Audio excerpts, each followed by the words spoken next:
ઓમ શ્રી હરિકનયાય વિદ્મહે લક્ષ્મણ પુત્રાય ધીમહિ તન્નો ત્રિકમાચાર્ય પ્રચોદયાત. ઓમ નમઃ શિવાય. ઓમ નમઃ શિવાય. ઓમ નમઃ શિવાય. ઓમ શ્રી ગણેશાય નમઃ. ઓમ શ્રી સરસ્વત્યે નમઃ. મુખં કરોતિ વાચાલં અંગું લંઘયતે ગિરિં યત કૃપાતમહં વંદે પરમાનંદં માધવમ. વહાલા સાધક બંધુઓ, વહાલા ભક્તજનો અને સનાતન ધર્મના આપ સર્વે ઉપાસકોના અંતઃકરણમાં બિરાજમાન પરમ કૃપાળુ પ્રભુ શ્રી જગન્નાથ પરમાત્માના ચરણોમાં અનંત કોટી વંદન હો, નમસ્કાર હો. આજના અષાઢી બીજના પાવન પર્વની આપને અને આપના પરિવારજનોને અનંત શુભકામનાઓ. સાધક બંધુઓ, શ્રીપુરી ધામ એટલે કે જ્યાં ભગવાન જગન્નાથ સાક્ષાત નિવાસ કરે છે, આજે આ શ્રીપુરી ધામ વિશે થોડી વિસ્તૃત માહિતી મેળવીશું. ભગવાન જગન્નાથ ત્યાં કેવી રીતે બિરાજમાન થયા, શું છે આ શ્રીપુરી ધામનો ઇતિહાસ. આજે આપણે આ શ્રીપુરી ધામના ઇતિહાસ વિશે થોડી માહિતી મેળવીશું. ભગવાન જગન્નાથજીના થોડા ગુણગાન કરીએ. તીર્થ દર્શન. સાધક બંધુઓ, અહીં જે લેખ હું પ્રસ્તુત કરવાને માટે જઈ રહ્યો છું તે હિન્દી ભાષામાં છે, પરંતુ એકદમ સચોટ છે, માટે આપની સમક્ષ પ્રસ્તુત છે આ લેખ. श्रीपुरी धाम आधुनिक पुरी क्षेत्र के प्राचीन काल में पुरुषोत्तम क्षेत्र, जगन्नाथ क्षेत्र और श्री क्षेत्र के नाम से प्रसिद्ध था. आधुनिक काल की पुरी के 5 कोस के गिर्द में पुरुषोत्तम क्षेत्र था. 150 वर्ष पूर्व जगन्नाथ मंदिर और गुंडीचा वाड़ी के बीच बांकी मुहाड़ नदी प्रवाहित थी. पहले नदी के किनारे एक रथ और दूसरे किनारे दूसरा रथ रथ यात्रा में निकलता था. यहीं बांकी मुहाड़ नदी चक्रनारायण मंदिर के पास समुद्र में संगम करती है. ब्रह्म पुराण में इसका विस्तार 10 योजन लंबा 5 योजन चौड़ा बताया गया है. साधक बंधुओं, आना परथी आपणे ए पण माहिती प्राप्त करी शकीए छीए के ब्रह्मपुराणनी अंदर महर्षि वेदव्यासे पण आ तीर्थ क्षेत्रनो उल्लेख करेलो छे. 10 योजन विस्तीर्णं पंचयोजन्मायतं नानाश्चर्यं समायुक्तं क्षेत्रं परम दुर्लभम. आ क्षेत्र ने परम दुर्लभ क्षेत्र कहवामां आव्युं छे. इसी क्षेत्र में नीलगिरी पर्वत विराजमान था, जिस पर जगन्नाथ मंदिर आज भी निर्मित है. इसी पर्वत के पास नाना प्रकार के जंगलों का वन था. इसी पर्वत पर एक बड़ा कल्प वृक्ष भी था. इस वृक्ष के पश्चिम में रोहिणी नामक एक कुंड था, जिसकी स्फटिक की सीढ़ियां थी. इसी कुंड में पूर्व में नीलमणि भगवान वासुदेव की मूर्ति थी. इसी पर्वत के पश्चिम में सबर लोगों का आश्रम था. यह क्षेत्र 4 धाम का अनन्यतम प्रधान क्षेत्र और स्वयं भगवान विष्णु का वपु स्वरूप माना गया है. वपु यानी तन स्वरूप माना गया है, यानी कि भगवान जगन्नाथ वासुदेव इसी क्षेत्र में साक्षात सदा विराजमान रहते हैं। दारू रूपी जगन्नाथ का यह परम क्षेत्र पवित्र है। यह पुण्यतम स्थान बताया गया है। इस क्षेत्र में जो कोई वास करता है उसका जीवन सफल बताया गया है। यहाँ दारू मूर्ति शास्त्र सम्मत है। स्वयं भगवान निज इच्छा से स्वयं गठन करके आविर्भूत हुए हैं। यह क्षेत्र अन्य क्षेत्रों से अति प्रिय क्षेत्र माना गया है। यह सर्वसम्मत है कि जगन्नाथ जी के आदि प्रतिष्ठाता श्री इंद्रद्युम्न राजा है। यह अवंती नगरी में राज्य करते थे। ये भगवान विष्णु के परम भक्त थे। इंद्रद्युम्न ने दारू मूर्ति बनवाई थी। वर्तमान मंदिर उन्हीं के द्वारा निर्मित हुआ है। यह राजा कलयुग के आदि में हुए हैं। यह बात इतिहास द्वारा भी प्रतिपादित है। मादला पांजे से सिद्ध होता है कि अन्य राजाओं ने मूर्तियों की केवल पुनः प्रतिष्ठा ही करवाई है। उत्कल में बौद्ध लोगों का बहुत दूर तक राज्य हुआ करता था, किंतु बौद्धों का प्रभाव भी इस मंदिर पर नहीं पड़ा। मध्य प्रदेश में राजविलोचन और शिवरी नारायण शिवपुरी स्थान में सबल लोगों का राज्य इंद्रद्युम्न के समय में था। अतएव इनका भी धार्मिक महत्व कई गुना ज़्यादा बताया गया है। पुरुषोत्तम क्षेत्र में श्री भगवान जगन्नाथ जी के आविर्भाव के पहले ही नील माधव ही प्रधान देवता माने जाते थे। सृष्टि के आदि काल से नारायण की आराधना इसी क्षेत्र में होती आई है। जगन्नाथ जी के आविर्भाव का वर्णन कई संस्कृत ग्रंथों में मिलता है, जिनमें ब्रह्म पुराण, स्कंद पुराण मुख्य है। उड़िया ग्रंथों में भी यह वर्णन मिलता है, जिनमें सारला दास का महाभारत उल्लेखनीय है। उड़िया कवियों ने जनश्रुतियों की को भी लिपिबद्ध किया हुआ है। जगन्नाथ जी के आविर्भाव का वर्णन कुछ इस प्रकार है। साधक बंधुओं, आइए जाने भगवान जगन्नाथ जी मूर्ति स्वरूप कैसे विराजमान हुए हैं। राजा इंद्रद्युम्न अवंती नगरी में रहते थे। वे वैष्णव तथा शास्त्र कोविद राजन थे। कोविद माने पंडित, वो शास्त्रों के ज्ञाता भी थे। उन्होंने स्वप्न में नील माधव प्रभु के दर्शन किए और उन्हें यह आभास मिला कि उनके लिए पुरी में एक विशाल मंदिर बनवा दो, तथा उन्होंने यह भी स्वप्न में सुना कि शिवरी नारायण में जो नील माधव की मूर्ति है उसे वहाँ से ले जाकर पुरी के नए मंदिर बनवाओ, तो उस नए मंदिर में पधराओ, क्योंकि उस मंदिर में यह एक अनुचित बात है कि नील माधव के दर्शन सिवा अंबर राजा के कोई नहीं कर सकता था। राजा ने एक सभा में अपने विचार प्रकट किए।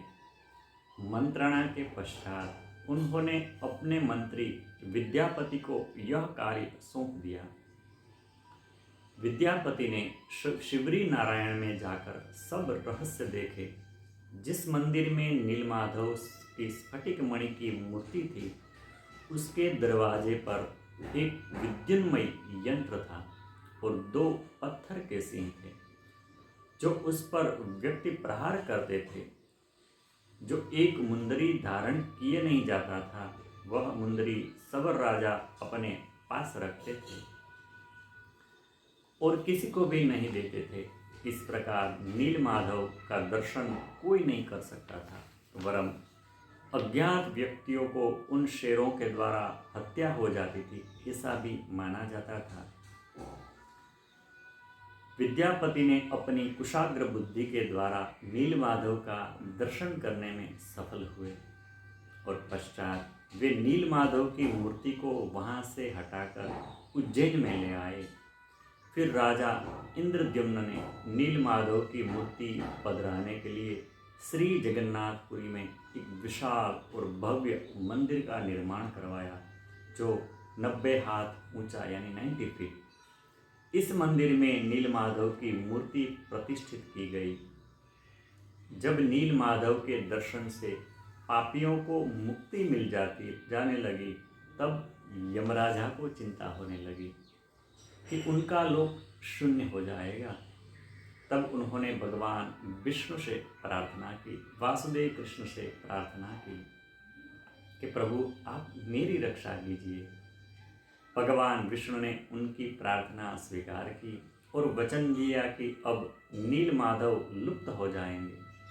तत्पश्चात समुद्र में ऐसा ज्वार भाटा आया कि नीलमाधव का मंदिर बालू से ढक गया यानी रेती से, और नीलमाधव की मूर्ति अदृश्य हो गई। लोगों को मंदिर का पता भी नहीं चला। इंद्रद्युम्न को जब नीलमाधव और मंदिर के गुप्त होने का समाचार मिला, उन्हें और उनकी रानी गुड़िंचा देवी को बहुत ही शौक हुआ कि अरे हमारे प्रभु अब कहाँ चले गए।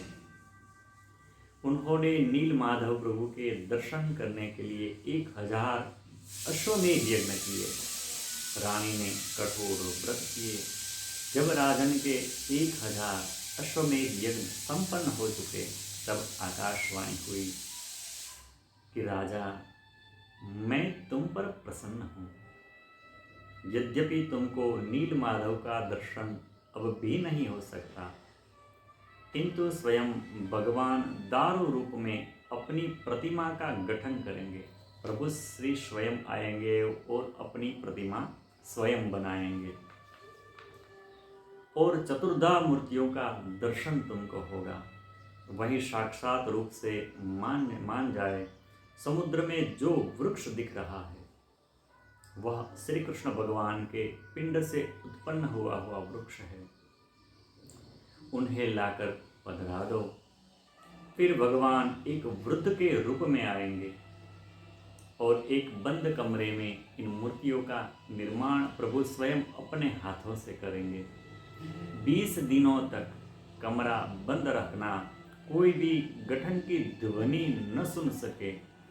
इन मूर्तियों के दर्शन से सबका कल्याण होगा। देववाणी सुनने के पश्चात राजा इंद्रद्युम्न ने इस लकड़ी को यानी कि दारू की जो लकड़ी है उसको समुद्र से मंगवाया।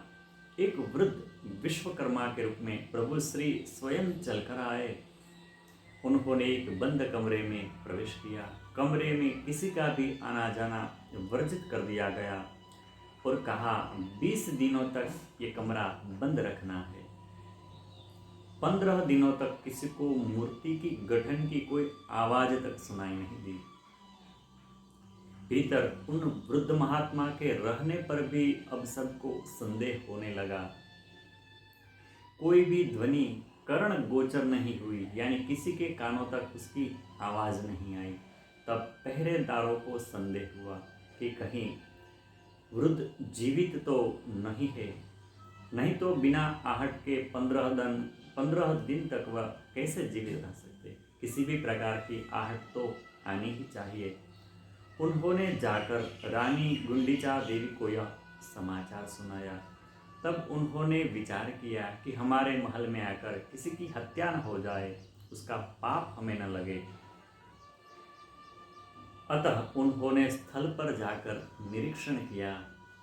यद्यपि कमरा खोलने की 20 दिन की अवधि अभी पूरी नहीं हुई थी, तब भी रानी गुंडीचा देवी ने हत्या के भय से कि किसी का पाप हम पर न लगे, हमारे राज्य पर किसी का पाप न लगे, और उन्होंने कमरा खोलने की आज्ञा दे दी।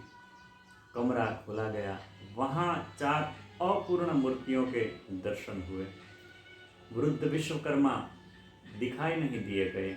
यही 4 अधूरी मूर्तियाँ श्री जगन्नाथ जी, श्री बलभद्र जी, श्री सुभद्रा जी देवी और श्री सुदर्शन चक्र की थी।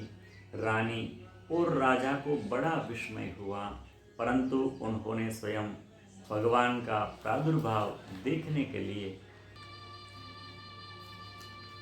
यही चार मूर्तियां श्री जगन्नाथ जी, श्री बलभद्र जी, श्री सहोदरा सुभद्रा देवी और सुदर्शन चक्र की थी।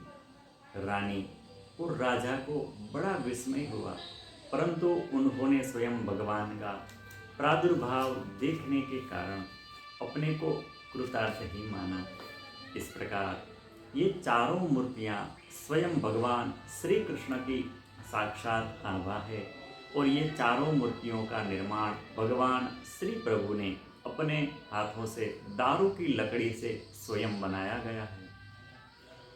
नील माधव का मंदिर, जिसको समुद्र ने बालू से ढक दिया था, बहुत दिनों तक वो मंदिर अदृश्य रहा। एक दिन उत्कल यानी उड़ीसा के राजन गाल माधव शिकार के लिए पूरी क्षेत्र के लिए जंगल में भ्रमण कर रहे थे। अकस्मात उनके घोड़े की टाप में चोट आ गई। राजा ने उसको खुदवाने की आज्ञा दी। तब राजा इंद्रद्युम्न द्वारा विनिर्मित मंदिर पूरा का पूरा बाहर निकल आया। राजा इंद्रद्युम्न ने चारों दारू मूर्तियों को गुंडीचा रानी के महल में लाकर इसी मंदिर में पधराया। तब से यह मंदिर प्रसिद्ध हो गया।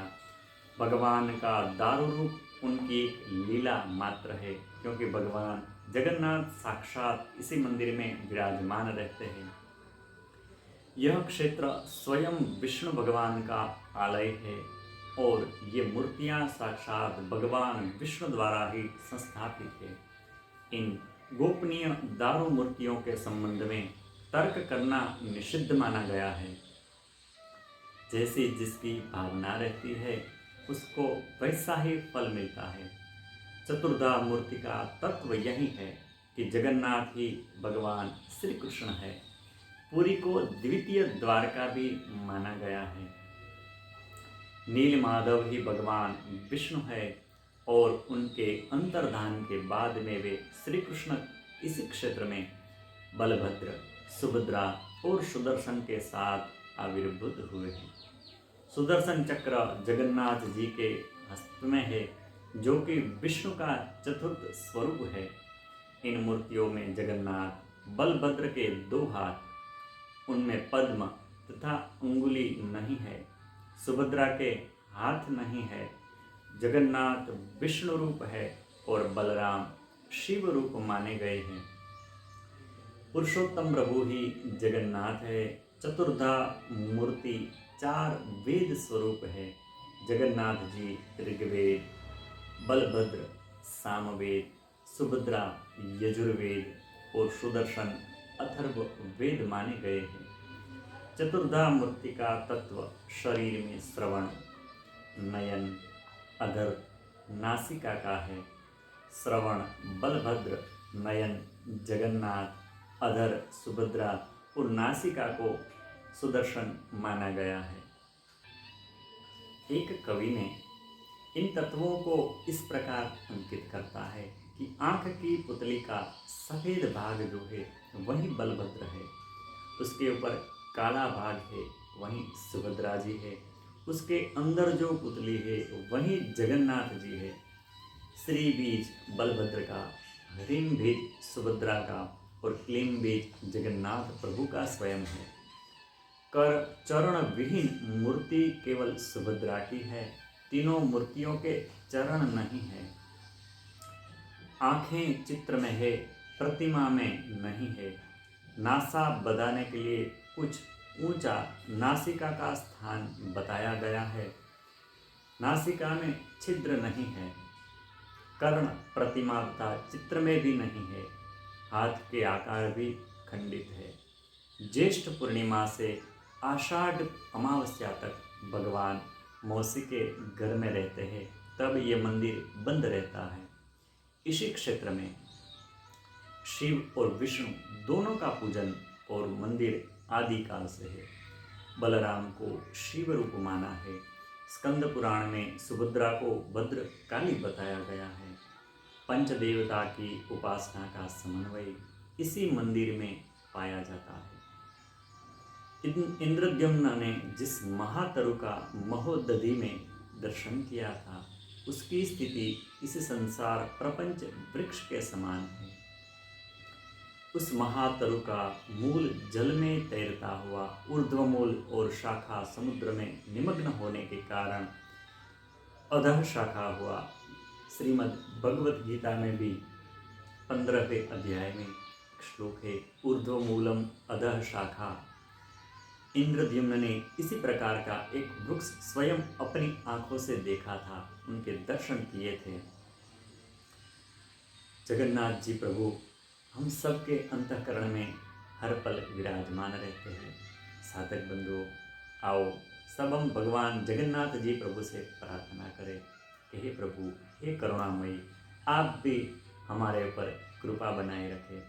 आषाढ़ी बीज रथ यात्रा पावन पर्व आज का जो त्यौहार है, उनकी हम सबके लिए कामना करते हैं, सबके लिए प्रार्थना करते हैं। पुनः आप सबके अंतःकरण में विराजमान परम कृपाणु प्रभु भगवान द्वारिकाधीश जगन्नाथ परमात्मा के चरणों में अनंत कोटि वंदन हो। आज का यह दिव्य सत्संग हम जगन्नाथ प्रभु के चरणों में अर्पण करते हैं। श्री कृष्णार्पणमस्तु, श्री कृष्णार्पणमस्तु, श्री जगन्नाथ प्रभु चरणार्पणमस्तु। नमो नमः। वदतु संस्कृतं, जयतु संस्कृतम्।